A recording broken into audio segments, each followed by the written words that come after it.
Good evening there. Forget the British, forget the Americans, forget the Russians, and even forget the Chinese. Now, think Germany and Japan. And let me tell you why. Because of the unwillingness and the slobbishness and slowness of the Americans and the British, who are unwilling to help us, and also their frenemies, the Chinese and the Russians, who also seemingly are seeking for the same revenge against our economy and our people, and therefore we cannot pick a side and they cannot go with us anyway because they don't have any interest in the success of our country. We need to understand that we need to make geopolitical partners who also have got something to benefit. The British no longer have a manufacturing sector. Their industrialization died with the industrial revolution, and basically they are a dying empire. So there's no need for us to keep on baking them anymore. The Americans also, their industrialization has died. That is why they're busy fighting the Chinese, because China is leading in is an industrial hub of the whole world. And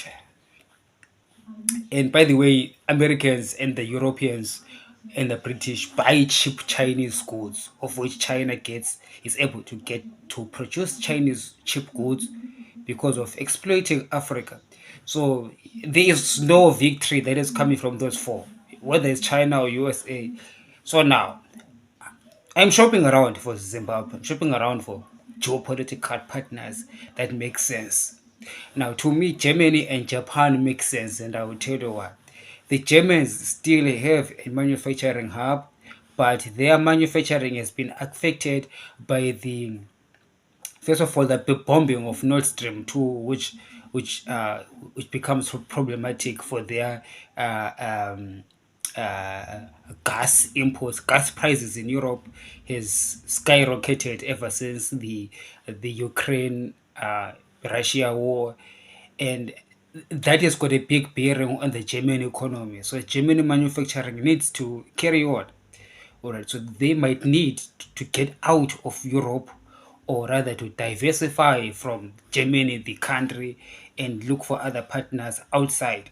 But they might not be able to invest in China because they don't want to anger their NATO partner, the United States. And of course, no one can build manufacturing in the United States. It's extremely expensive.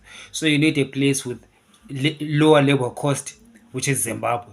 Post ED Zimbabwe, that is, not a current ED Zimbabwe, but a post ED. So go to 2030 will still be there. Gentlemen, we must just pick that statement and throw it in the dustbin. Okay, if you wanna go ahead. So in that post ED Zimbabwe, Germany is able to diversify its manufacturing into our nation, and they will be able to avert the higher labor cost in Germany, and also the high input cost, that is the high energy costs in Europe due to troubles with Nord Stream and green revolution that might be problematic for companies like BMW, Mercedes Benz, and other biotech companies in Germany. There's a lot of them. Germany is a powerhouse in Europe, and I do not think that they will have to carry on manufacturing in their country. They need Africa, and Zimbabwe is a most fertile country for that purpose. But that Zimbabwe has to be a post ED Zimbabwe. Same applies to the Japanese. The Japanese as well are a manufacturing hub, and they are technologically advanced just like the Chinese. So seeing that China is pro ED, also not willing to help us, we can just bypass the Chinese by partnering with the Japanese. Whatever it is that you think we can get from China, we can get it from Japan. All right. So whatever it is that you can get from the British or the Americans, you can get it from from Germany. It's, to me, this is a play on my strategy of industrializing the country. Who are your partners? First of all, in Britain, there is no industry. There's no industrial partner that you're going to get from Britain because most of the British industries have died. And the empire is dying anyway. 100 years from now, there'll be no Great Britain to talk about. So why bother trying to resuscitate an empire that is not willing to work with you? Just let them die natural death. Germany is arising.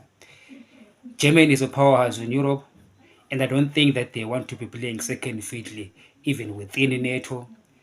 As we get to turn around, the global economy is always changing, and I foresee a Zimbabwe-German partnership becoming very formidable and aiding Germany to once again take the glory that it once had as leaders in industrialization. And Japan, silent Asian powerhouse, which has been a pacifist nation after the Second World War, is now rearming itself, rearming its military. Very soon, Japan is going to be a military powerhouse. It will challenge China militarily because Japan cannot survive in that region with a very militarily strong China. Japan can no longer rely on the United States, just like Germans can no longer rely on the and rely on the Americans. At some point, they must stand on their own feet, and they need true partners with mutual benefit. And I think Zimbabwe is a country that Japan, Germany, and Japan is looking for. So forget the British. We've been begging them for over 40 years. They seemingly are not interested in our people, are not interested in our affairs. So I'm saying that the reason why they're not interested in our affairs because they've got nothing to gain. They don't have any industries. All right.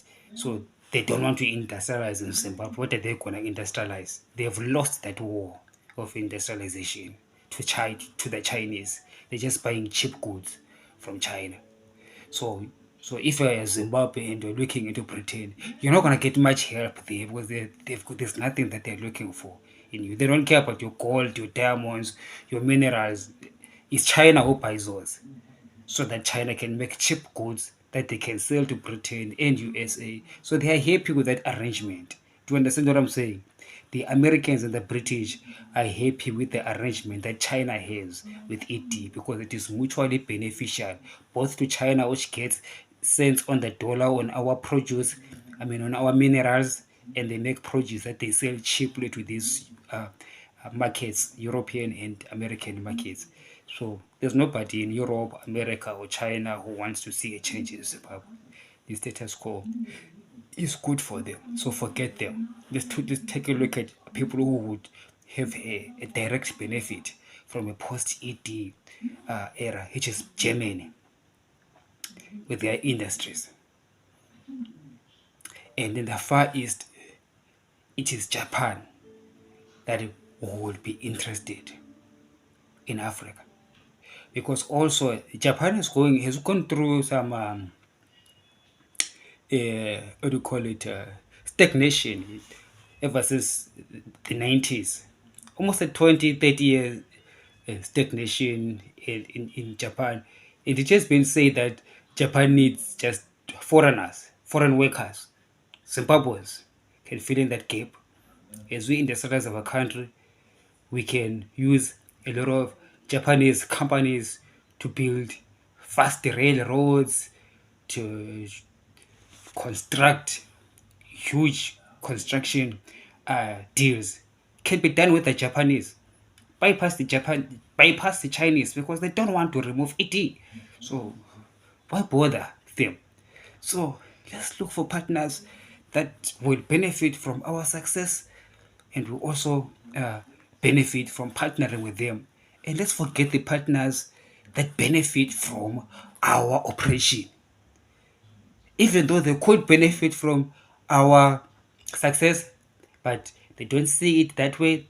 The British and the Americans obviously do not see a free Zimbabwe as something to look forward to. So we need to create our own partnership. We need to create our own wealth, to learn to create wealth ourselves, rather than to focus on other people or what they can do for us, but to partner with those that strategically need us as much as we also need them. Have a great evening.